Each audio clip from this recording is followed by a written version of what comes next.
जय माँ भगवती, जय माँ दुर्गा। आज गुप्त नवरात्रि का 8वां दिन है। महाविद्या बगलामुखी को 8वीं महाविद्या कहा जाता है। इन्हें पीताम्बरी देवी के नाम से भी जानते हैं। माँ बगलामुखी को पीला रंग बहुत प्रिय है और इनके भक्त द्वारा पीले वस्त्र अर्पित किए जाते हैं। पीले फूलों से माँ का श्रृंगार किया जाता है और माँ बगलामुखी सोने के सिंहासन पर विराजमान रहती हैं। इनकी साधना करने से, पूजा अर्चना करने से भक्तों के सभी दुखों का नाश हो जाता है और जीवन में आने वाली सभी प्रकार की परेशानियां दूर हो जाती हैं। अगर कोई भक्त सच्चे मन से महाविद्या बगलामुखी की पूजा साधना करता है तो उसे वाक सिद्धि भी प्राप्त होती है। इससे वाद विवाद की स्थिति में वे अपने विरोधियों पर बड़ी आसानी के साथ विजय प्राप्त कर लेते हैं। माँ बगलामुखी को पीताम्बरा बगला ब्रह्मशास्त्र विद्या के नाम से भी जाना जाता है। मनुष्य को जीवन की जितनी भी प्रकार की बाधाएं हैं, उन सभी से मुक्ति दिलाने के लिए, पापों से मुक्ति दिलाने के लिए माँ बगलामुखी की पूजा मध्य रात्रि के समय में की जाती है। और जो लोग मध्य रात्रि के समय ना कर पाए, वे सुबह और शाम के समय पूजा कर सकते हैं। खास तौर पर मध्य रात्रि के समय जो भी तंत्र मंत्र की सिद्धि करने वाले साधक हैं, वही बगलामुखी माँ की पूजा करते हैं। आम गृहस्थ जन शाम के और सुबह के समय जिस प्रकार से बाकी दिनों में पूजा करते हैं, उस प्रकार से कर सकते हैं। माँ बगलामुखी की पूजा करने से कोर्ट कचहरी के केस में सफलता प्राप्त होती है। महाविद्या बगलामुखी की पूजा करने के लिए भक्तों को सुबह जल्दी उठकर स्नान करना चाहिए। फिर पीले वस्त्र धारण करके यदि हो सके तो पीले रंग के आसन पर ही बैठकर पूजा करनी चाहिए। चौकी पर पीले वस्त्र बिछाकर माँ बगलामुखी की मूर्ति या तस्वीर स्थापित करनी चाहिए। यदि आपके पास माँ बगलामुखी की मूर्ति या तस्वीर नहीं है और यंत्र हो तो आप यंत्र की स्थापना कर सकते हैं, नहीं तो आप केवल माँ दुर्गा की प्रतिमा की स्थापना भी कर सकते हैं। कलश की स्थापना करके पूजा का संकल्प और व्रत का संकल्प लिया जाता है। फिर माँ को अक्षत, चंदन, रोली, बेलपत्र, पान, मौसमी, फल, खास तौर पर पीले फल जैसे केला, संतरा या बेर आदि, सिंदूर, पीले फूल, धूप, दीप, नैवेद्य आदि सामग्री अर्पित की जाती है। फिर माँ बगलामुखी कवच का पाठ करके व्रत की कथा पढ़ी और सुनी जाती है। मंत्रों का जाप करके सबसे अंत में आरती करके माँ को भोग लगाकर फिर क्षमा याचना करनी चाहिए। परिवार के सभी सदस्यों में माता रानी का प्रसाद बांटना चाहिए। लेकिन आपको ध्यान रखना है कि ये गुप्त नवरात्रि है। आपकी की गई पूजा का आसपास के लोगों को पता न चले और ना ही इस प्रसाद को आप बाहर किसी व्यक्ति को दे। जो भी हम गुप्त नवरात्रि के दिनों में भोग लगाते हैं, वे घर परिवार के ही सदस्य को देना चाहिए। पूजा करते समय आपको किसी और से बात नहीं करनी चाहिए, क्योंकि माँ बगलामुखी अपने भक्तों की विशेष रूप से रक्षा करती हैं। उन्हें हर प्रकार के बुरे कर्मों से बचा लेती हैं, उन्हें सद्बुद्धि प्रदान करती हैं। इसलिए आज के दिन आप जो भी पूजा करते हैं, व्रत रखते हैं, उस दिन आपको भूल से भी दूसरों के बारे में गलत वलत नहीं सोचना चाहिए, बुरा नहीं करना चाहिए। किसी प्रकार की किसी भी तरह की जीव हत्या, जीव हिंसा करने से बचना चाहिए। यदि ऐसा होता है, जाने अनजाने में यदि आपसे कुछ भी गलती होती है, तो उसका भी बहुत बुरा परिणाम भुगतना पड़ सकता है। क्योंकि माँ बगलामुखी को पीला रंग बहुत पसंद है, इसलिए आज के दिन पीले रंग की वस्तुओं का, जैसे पीले मौसमी फलों का, पीले वस्त्रों का आप गुप्त दान किसी कन्या को भी कर सकते हैं। मंदिर में आप दान दे सकते हैं। गुप्त रूप से आप दक्षिण का दान दे सकते हैं। माँ बगलामुखी को आप पीले रंग की चुनरी अर्पित कर सकते हैं। ऐसा करने से भक्तों के जीवन में सुख और समृद्धि आती है, मनोवांछित फल की प्राप्ति होती है और माँ की पूजा करने से यदि आने वाली कोई बाधा हो तो वे भी बड़ी आसानी से दूर हो जाती है। घर परिवार के सदस्यों का स्वास्थ्य बेहतर रहता है और इनकी पूजा करने से यदि विश्वास के साथ पूजा की जाए तो सभी रुके हुए कार्य भी बिना किसी बाधा के पूर्ण हो जाते हैं। शारीरिक और मानसिक चिंताएं भी दूर होती हैं। अगर आप अपने जीवन में आगे बढ़ना चाहते हैं या आपके ऊपर किसी ने कोई झूठा मुकदमा कर रखा है, तो ऐसी स्थिति में आप नियम से दिन में जितनी बार भी हो सके माँ बगलामुखी के मंत्र का जाप कर सकते हैं। पूर्व दिशा की ओर मुंह करके जप करना चाहिए। आप कुछ भी काम करते हैं, चलते बैठते उठते समय भी सच्चे मन से आप माँ पर विश्वास रखते हुए मंत्र का लगातार जाप करते रह सकते हैं। जो आपके ऊपर जो भी झूठा मुकदमा है या आपके शत्रु विरोधी आपको बहुत ज्यादा परेशान करते हो, तो शत्रु विरोधी शांत हो जाते हैं। उनसे आपको किसी प्रकार का कोई नुकसान नहीं होता और यदि कोई झूठा मुकदमा है तो उसमें आपको विजय प्राप्त हो सकती है। इस प्रकार महाविद्या की पूजा की जाती है। पौराणिक कथा के अनुसार एक बार सतयुग में महाविनाश उत्पन्न करने वाले ब्रह्मांडी तूफान उत्पन्न हुआ, जिससे संपूर्ण विश्व नष्ट होने लगा और चारों ओर हाहाकार मच गया। अनेकों लोग संकट में पड़ गए और संसार की रक्षा करना असंभव हो गया। ये प्रचंड तूफान सब कुछ नष्ट भ्रष्ट करता हुआ आगे ही बढ़ता जा रहा था, जिसे देखकर स्वयं भगवान विष्णु भी चिंतित हो गए। इस समस्या का कोई हल ना पाकर वे भगवान शिव को स्मरण करने लगे। तब भगवान शिव ने प्रकट होकर उनसे कहा कि शक्ति के अलावा अन्य कोई भी इस विनाश को नहीं रोक सकता, इसलिए आप उनकी शरण में जाएं। तब भगवान विष्णु ने रुद्रा सरोवर के निकट पहुंचकर कठिन तपस्या की। भगवान विष्णु ने तपस्या करके महात्रिपुर सुंदरी को प्रसन्न किया और देवी शक्ति उनकी साधना से प्रसन्न हुई और सौराष्ट्र क्षेत्र की रुद्रा झील में जल क्रीड़ा करती महापीत देवी के हृदय से दिव्य तेज प्रकट हुआ। उस समय चतुर्दशी की रात्रि को देवी बगलामुखी के रूप में प्रकट हुई। त्रिलोक स्तंभ महाविद्या भगवती बगलामुखी ने फिर प्रसन्न होकर श्री विष्णु को इच्छित वरदान दिया। तब कहीं जाकर सृष्टि का विनाश रुक पाया। देवी बगलामुखी को वीर रति भी कहा जाता है, क्योंकि देवी स्वयं ब्रह्मास्त्र रूपिणी है। इनके शिव को एक वक्त्र महारुद्र कहा जाता है, इसलिए देवी सिद्ध विद्या है। तांत्रिक इन्हें स्तंभन की देवी भी मानते हैं और गृहस्थ लोगों के लिए देवी बगलामुखी की पूजा समस्त प्रकार के संशयों का विघ्नों का शमन करने वाली है। श्री दुर्गा सप्तशती अध्याय 12 देवी चरित्रों के पाठ का महात्म्य। देवी बोली, हे देवताओं, जो पुरुष इन स्तोत्रों के द्वारा एकाग्रचित होकर मेरी स्तुति करेगा, उसके संपूर्ण कष्टों को निस्संदेह दूर करूंगी। मधु कैटभ के विनाश, महिषासुर के वध और शुंभ निशुंभ के वध की जो मनुष्य कथा कहेगा, मेरे महात्म्य को अष्टमी, चतुर्दशी एवं नवमी के दिन जो मनुष्य एकाग्रचित होकर भक्ति पूर्वक सुनेगा, उनको कभी कोई अनिष्ट स्पर्श नहीं कर सकेगा, पाप नहीं रहेगा। पाप से उत्पन्न हुई विपत्ति उसको हानि नहीं पहुंचा सकेगी। उनके घर में कभी गरीबी नहीं रहेगी और ना कभी उनको अपने प्रियजनों का विछोह होगा। इतना ही नहीं, उन्हें शत्रुओं से, लुटेरों से, राजा से, शस्त्र से, अग्नि तथा जल से कभी भय नहीं रहेगा। इसलिए प्रत्येक मनुष्य को भक्ति पूर्वक मेरे इस कल्याण कारक महात्म्य को सदैव पढ़ना और सुनना चाहिए। ये परम कल्याण कारक है। मेरा ये महात्म्य महामारी से उत्पन्न हुए संपूर्ण उपद्रवों को एवं आध्यात्मिक आदि तीनों प्रकार के उत्पातों को शांत कर देगा। जिस घर, मंदिर या जिस स्थान पर मेरा ये स्तोत्र विधि पूर्वक पढ़ा जाता है, उस स्थान का मैं कभी त्याग नहीं करती और वहां सदा मेरा निवास रहता है। बलिदान, पूजा, होम तथा महोत्सवों में मेरा ये चरित्र उच्चारण करना तथा सुनना चाहिए। बलिदान, पूजा, हवन मनुष्य चाहे जानकर या अनजाने में करे, मैं उसे तुरंत ग्रहण करती हूँ। शरदकाल में प्रत्येक वर्ष जो महापूजा की जाती है, उसमें जो मनुष्य भक्ति पूर्वक मेरा ये महात्म्य सुनता है, वे सब विपत्तियों से छूट जाता है और धन धान्य तथा पुत्रादि से संपन्न हो जाता है। इसमें तनिक भी संदेह नहीं।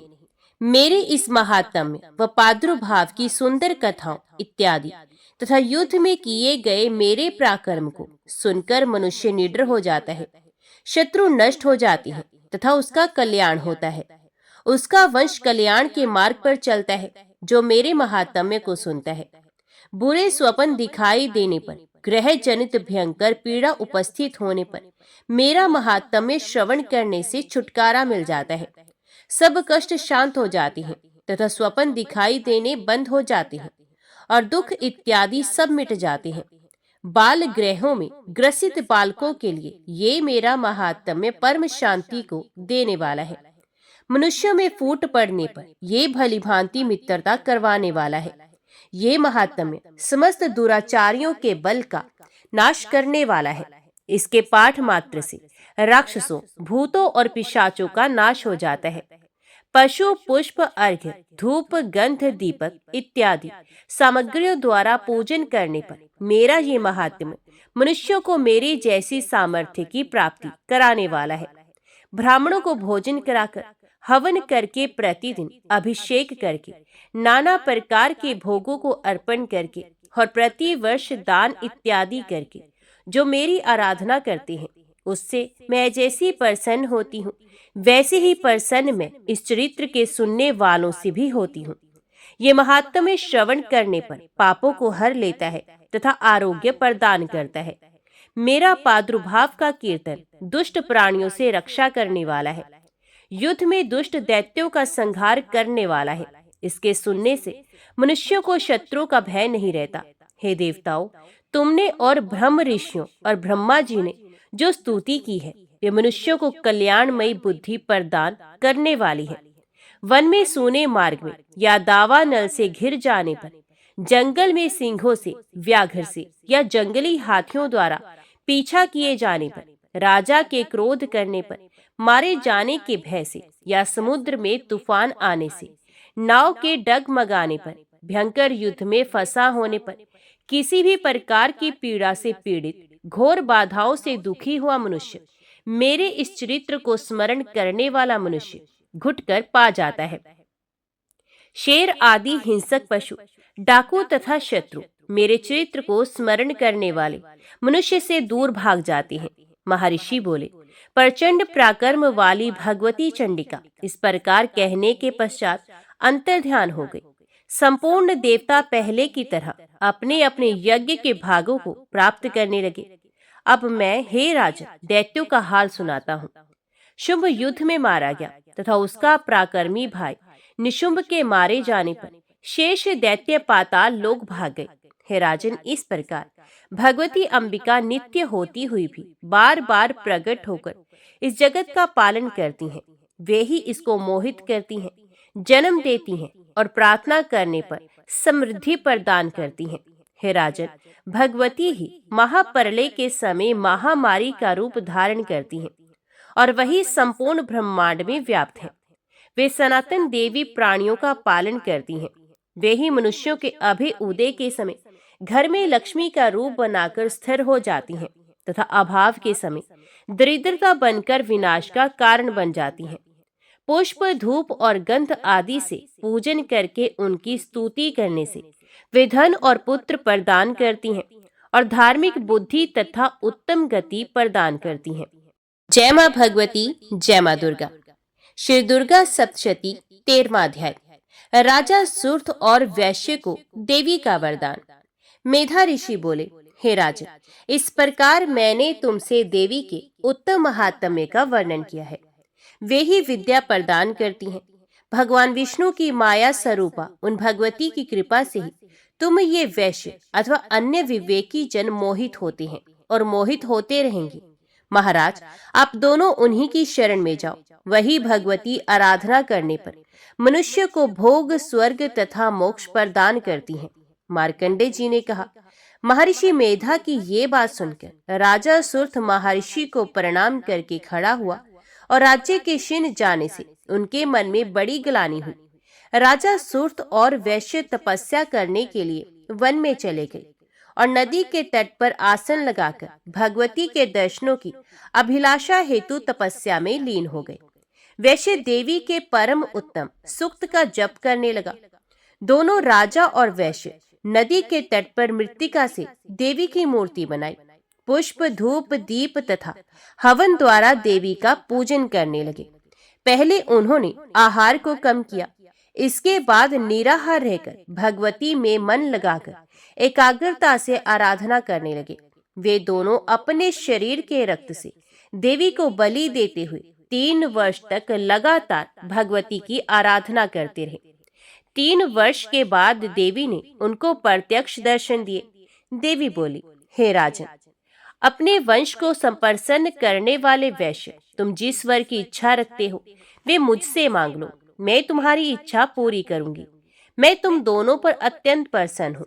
मार्कंडेय जी बोले, ये सुनकर राजा ने अगले जन्म में नष्ट ना होने वाला अखंड राज्य और इस जन्म में बलपूर्वक अपने शत्रु को नष्ट करने के पश्चात अपना राज्य प्राप्त करने के लिए देवी से वरदान मांगा। वैश्य ने भी, जिसका चित्त संसार की ओर से विरक्त हो चुका था, भगवती देवी से अपनी ममता तथा अहंकार रूप आसक्ति को नष्ट कर देने वाले ज्ञान को देने के लिए वरदान मांगा। भगवती देवी ने कहा, हे राजन, तुम शीघ्र ही अपने शत्रुओं को मारकर पुनः अपना राज्य प्राप्त करोगे तथा तुम्हारा राज्य स्थिर रहने वाला होगा। इसके बाद मृत्यु के पश्चात आप सूर्यदेव के अंश से जन्म लोगे। तुम्हारा नाम सावर्णिक मुनि होगा तथा इस पृथ्वी पर मनु के नाम से ख्याति प्राप्त करोगे। हे वैश्य कुल में श्रेष्ठ, आपने जो मुझसे वर मांगा है वे मैं आपको देती हूँ। आपको मोक्ष देने वाले ज्ञान की प्राप्ति होगी। मार्कंडेय जी बोले, इस प्रकार देवी उन दोनों को मनोवांछित वर प्रदान कर अंतर्ध्यान हो गई। इस प्रकार देवी से वरदान प्राप्त कर राजा सूर्यदेव के अंश से जन्म लेकर इस पृथ्वी पर सावर्णिक मनु के नाम से उत्पन्न होंगे। जय मां भगवती, जय मां दुर्गा। अभी सुनिए श्री दुर्गा कवच का पाठ। महर्षि मार्कंडेय जी बोले, हे पितामह, संसार में जो गुप्त हो और जो मनुष्यों की सब प्रकार से रक्षा करता हो और जो आपने किसी को आज तक नहीं बताया हो, ये कवच मुझे बताइए। श्री ब्रह्मा जी ने कहा, अत्यंत गुप्त व सब प्राणियों की भलाई करने वाला कवच मुझसे सुनो। प्रथम शैलपुत्री, दूसरी ब्रह्मचारिणी, तीसरी चंद्र घंटा, चौथी कूष्मांडा, पांचवी सकंद माता, छठी कात्यायनी, सातवीं काल रात्रि, आठवीं महागौरी तथा नववीं सिद्धिदात्री, ये देवी के 9 मूर्तियां हैं। ये नव दुर्गा कहलाती हैं। आग में जलता हुआ, रण में शत्रु से घिरा हुआ, विषम संकट में फंसा हुआ मनुष्य यदि दुर्गा के नाम का स्मरण करे तो उसको कभी भी हानि नहीं होती। रण में उसके लिए कुछ भी आपत्ति नहीं होती और ना उसे किसी प्रकार का दुख या डर ही होता है। हे देवी, जिसने श्रद्धा पूर्वक तुम्हारा स्मरण किया है उसकी वृद्धि होती है और जो तुम्हारा चिंतन करते हैं उनकी तुम निस्संदेह रक्षा करने वाली हो। चामुंडा प्रेत पर, वाराही भैंसे पर, रुद्री हाथी पर, वैष्णवी गरुड़ पर अपना आसन जमाती हैं। माहेश्वरी बैल पर, कुमारी मोर पर और हाथ में कमल लिए हुए विष्णु प्रिया लक्ष्मी जी कमल के आसन पर विराजती हैं। बैल पर बैठी हुई ईश्वरी देवी ने श्वेत रूप धारण कर रखा है और सब प्रकार के आभूषणों से विभूषित ब्राह्मी देवी हंस पर बैठती हैं। और इस प्रकार ये सब देवियां सब प्रकार के योगों से युक्त और अनेक प्रकार के रत्न धारण करती हैं। भक्तों की रक्षा के लिए संपूर्ण देवियां रथ में बैठी तथा क्रोध में भरी हुई दिखाई देती हैं तथा चक्र, गदा, शक्ति, हल और मूसल, खेटक और तोमर, परशु तथा पाश, भाला और त्रिशूल एवं उत्तम शारंग आदि शास्त्रों को दैत्यों के नाश के लिए और भक्तों की रक्षा करने के लिए और देवताओं के कल्याण के लिए धारण करती हैं। हे महारुद्र, अत्यंत घोर पराक्रम, महान बल और महान उत्साह वाली देवी, तुमको मैं नमस्कार करता हूँ। हे देवी, तुम्हारा दर्शन दुर्लभ है तथा आप शत्रुओं के भय को बढ़ाने वाली हैं। हे जगदम्बिके, मेरी रक्षा करो। पूर्व दिशा में इंद्र शक्ति ऐन्द्री मेरी रक्षा करे। अग्नि कोण में अग्नि शक्ति, दक्षिण दिशा में वाराही देवी तथा नृत्य कोण में खड्ग धारिणी देवी मेरी रक्षा करे। पश्चिम दिशा में वारुणी, वायु कोण में मृग वाहिनी, उत्तर दिशा में कौमारी और ईशान कोण में शूल धारिणी देवी मेरी रक्षा करे। ब्राह्मणी ऊपर की ओर से मेरी रक्षा करे और वैष्णवी देवी नीचे की ओर से मेरी रक्षा करे। और इसी प्रकार शव पर बैठी चामुंडा देवी 10 दिशाओं में मेरी रक्षा करे। जया देवी आगे, विजया देवी पीछे की ओर से मेरी रक्षा करे। अजिता बाईं ओर से, अपराजिता दाहिनी ओर मेरी रक्षा करे। उधोतनी देवी शिखा की रक्षा करे तथा उमा मेरे मस्तक पर विराजमान होकर मेरी रक्षा करे। इसी प्रकार ललाट की मालाधारी देवी रक्षा करे और शिवनी देवी मेरी भौहों का संरक्षण करे। भौहों के मध्य भाग में त्रिनेत्रणा, नथुनों की यमघंटा देवी रक्षा करे। नेत्रों के मध्य में शंखनी देवी और द्वारवासिनी देवी कानों की रक्षा करे। कपोलों की कालिका देवी और कानों के मूल भाग की भगवती शंकरी रक्षा करे। सुगंधा नासिका की और चर्चिका ऊपर के होंठ की, अमृत कला नीचे के होंठ की, सरस्वती देवी जीभ की रक्षा करे। कुमारी देवी दांतों की और चंडिका कंठ प्रदेश की रक्षा करे। चित्र घंटा गले की घंटी की और महामाया तालु की रक्षा करे। कामाक्षी देवी ठोड़ी की और सर्वमंगला मेरी वाणी की रक्षा करे। भद्रकाली गर्दन की और धनुर्धरी पीठ के मेरुदंड की रक्षा करे। कंठ के बाहरी भाग की नीलग्रीवा और कंठ की नली की नलकूबरी रक्षा करे। दोनों कंधों की खड़गनी और वज्रधारणी मेरी दोनों बाहों की रक्षा करे। दोनों हाथों की दंडनी और उंगलियों की रक्षा अंबिका देवी करे। शूलेश्वरी देवी संपूर्ण नखों की, कुलेश्वरी देवी मेरी कुक्षी की रक्षा करे। महादेवी दोनों स्तनों की और शोक विनाशिनी देवी मन की रक्षा करे। ललिता देवी हृदय की और शूलधारिणी उदर की रक्षा करे। कामिनी देवी नाभि की, गृहेश्वरी गृह भाग की, पूतना और कामिका लिंग की और महेशवाहिनी गुदा की रक्षा करे। संपूर्ण कामनाओं को पूर्ण करने वाली महाबला देवी दोनों जंघाओं की रक्षा करे। विंध्यवासिनी दोनों घुटनों की और तेजसी देवी दोनों पांवों के पृष्ठ भाग की, श्रीधरी पांवों की उंगलियों की, तलवासिनी तलुओं की, दंश्राकाली देवी नखों की, ऊर्ध्व केशनी केशों की, बाघेश्वरी वाणी की रक्षा करे। रोमावलियों के छिद्रों की, कोवेरी और त्वचा की बागेश्वरी देवी रक्षा करे। पार्वती देवी रक्त, मज्जा, वसा, मांस, हड्डी की रक्षा करे। आंतों की कालरात्रि देवी, पित्त की मुक्तेश्वरी देवी, पद्मावती कमल कोश की, चूड़ामणि कफ की रक्षा करे। ज्वालामुखी नसों के जल की रक्षा करे। अभेद्या देवी शरीर के सब जोड़ों की रक्षा करे। ब्राह्मणी मेरे वीर की, क्षत्रेश्वरी देवी शाया की तथा धर्मधारिणी देवी मेरे अहंकार, मन और बुद्धि की रक्षा करे। प्राण अपान, व्यान उदान और समान की वज्रहस्ता देवी रक्षा करे। कल्याण शोभना मेरे प्राण की रक्षा करे। रस रूप गंध शब्द और स्पर्श इन विषयों का अनुभव करते समय योगिनी देवी मेरी रक्षा करे तथा सत्वगुण, रजोगुण और तमोगुण की रक्षा नारायणी देवी करे। आयु की रक्षा वाराही देवी करे। वैष्णवी धर्म की तथा चक्रणी देवी मेरे यश, कीर्ति, लक्ष्मी, धन, विद्या की रक्षा करे। इंद्राणी मेरे शरीर की रक्षा करे और हे चंडिके आप मेरे पशुओं की रक्षा करे। महालक्ष्मी मेरे पुत्रों की रक्षा करे और भैरवी मेरी पत्नी की रक्षा करे। राजा के दरबार में महालक्ष्मी तथा सब और व्याप्त रहने वाली विजया देवी चारों ओर से मेरी रक्षा करे। जो स्थान रक्षा से रहित हो और कवच में रह गया हो उसकी पापों का नाश करने वाली जयंती देवी मेरी रक्षा करे। अपना शुभ चाहने वाले मनुष्य को बिना कवच के एक पल भी कहीं नहीं जाना चाहिए, क्योंकि कवच रखने वाला मनुष्य जहां जहां भी जाता है वहां वहां उसे अवश्य धन लाभ होता है तथा विजय प्राप्त करता है। वे जिस अभीष्ट वस्तु की इच्छा करता है वह उसको इस कवच के प्रभाव से अवश्य मिलती है और वह इसी संसार में महा ऐश्वर्य को प्राप्त करता है। कवचधारी मनुष्य निर्भय होता है और वह तीनों लोकों में माननीय होता है। देवी का ये कवच देवताओं के लिए भी दुर्लभ है। जो प्रतिदिन नियम पूर्वक तीनों संध्याओं के समय श्रद्धा के साथ इसका पाठ करता है उसे देव शक्ति प्राप्त होती है। वे तीनों लोकों को जीत सकता है तथा अकाल मृत्यु से रहित होकर 100 वर्षों तक जीवित रहता है। इसका लूता, चरम मार्ग, विस्फोटक आदि समस्त व्याधियां समूल नष्ट हो जाती हैं और स्थावर जंगम तथा कृत्रिम विष दूर होकर उनका कोई असर नहीं होता तथा समस्त अभिचारक प्रयोग और इस तरह के जितने यंत्र मंत्र इत्यादि होते हैं इस कवच के हृदय में धारण करने से नष्ट हो जाते हैं। इसके अतिरिक्त पृथ्वी पर विचरने वाले भूचर, नभचर, जलचर प्राणी उपदेश मात्र से सिद्ध होने वाली निमट कोटि के देवता, अपने जन्म से साथ प्रकट होने वाले देवता, कुल देवता, माला आदि डाकिनी शाकिनी अंतरिक्ष में विचरने वाली अत्यंत बलवती भयानक डाकिनियां, ग्रह भूत पिशाच, यक्ष गंधर्व राक्षस, ब्रह्म राक्षस, बेताल कुष्मांड और भैरव आदि अनिष्ट कारक देवता भी उस मनुष्य को, जिसने कि अपने हृदय में ये कवच धारण किया हुआ है, देखते ही भाग जाते हैं। इस कवच के धारण करने से मन और तेज बढ़ता है। जो मनुष्य इस कवच का पाठ करके उसके पश्चात सप्तशती चंडी का पाठ करता है, उसका यश जगत में विख्यात होता है। और जब तक वन पर्वत और कानन आदि इस भूमंडल पर है, तब तक यहाँ पुत्र पौत्र आदि संतान परंपरा बनी रहती है।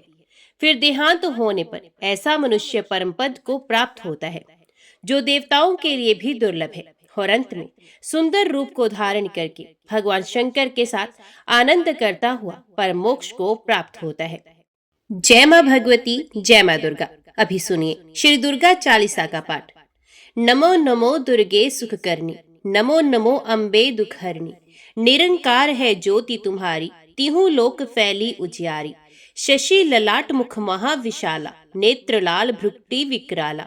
रूप मात को अधिक सुहावी, दर्श करत जन अति सुख पावे।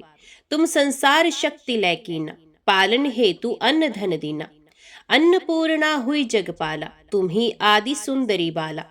परले काल सब नाशन हारी, तुम गौरी शिव शंकर प्यारी।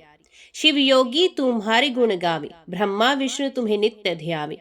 रूप सरस्वती को तुम धारा, देश बुद्धि ऋषि मुनन उबारा।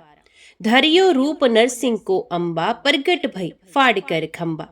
रक्षा कर प्रहलाद बचायो, हिरणाक्ष को स्वर्ग पठायो। लक्ष्मी रूप धरो जग माही, श्री नारायण अंग समाही। शिर सिंधु में करत विलासा, दया सिंधु दीजे मन आसा। हिंगलाज में तुम्ही भवानी, महिमा अमत न जात बखानी। मातंगी और धूमावती माता, भुवनेश्वरी बगला सुखदाता। श्री भैरव तारा जग तारिणी, शीन भाल भव दुख निवारणी। केहर वाहन सोह भवानी, लांगुर वीर चलत अगवानी। कर में खप्पर खड़ग विराजे, जाको देख काल डरबाजे। सोहे अस्त्र और त्रिशूला, जाते उठत शत्रु है शूला। नगर कोट में तुम ही विराजत, तिहु लोक में डंका बाजत। शुंभ निशुंभ दानव तुम मारे, रक्त बीज शंखन संघारे। महिषासुर अभमानी, जय अखबार मही अकुलानी। रूप कराल काली का धारा, सेन सह तुम ते संघारा। परी गाढ़ संतन पर जब जब, भई सहाय मात तुम तब तब।